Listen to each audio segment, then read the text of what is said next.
focus the remainder of my remarks today on two issues, one deeply historic and one contemporary, but linked by that common thread of misogyny.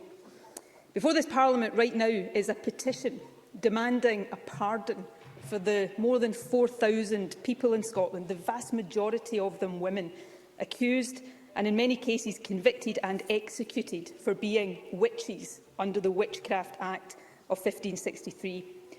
Those who met this fate were not witches, they were people, and they were overwhelmingly women. At a time when women were not even allowed to speak as witnesses in a courtroom, they were accused and killed because they were poor, different, vulnerable, or in many cases, just because they were women. It was injustice on a colossal scale, driven at least in part by misogyny in its most literal sense, hatred of women.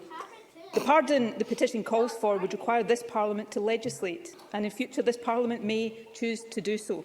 But in the meantime, the petition also calls for an apology. After all, these accusations and executions were instigated and perpetrated by the state.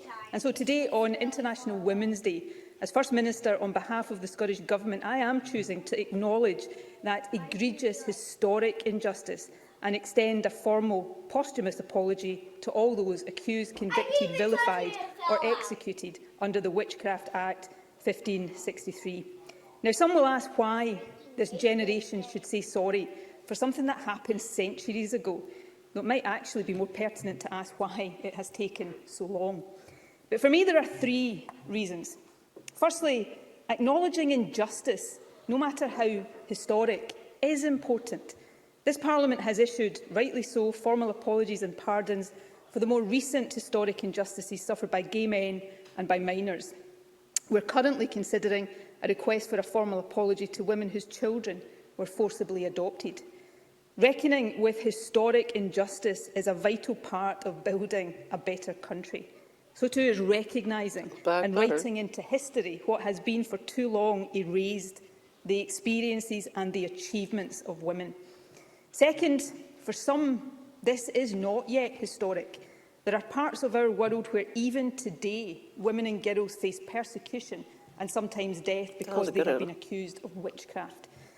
And thirdly, fundamentally, while here in Scotland the Witchcraft Act may have been consigned to history a long time ago, the deep misogyny that motivated it has not.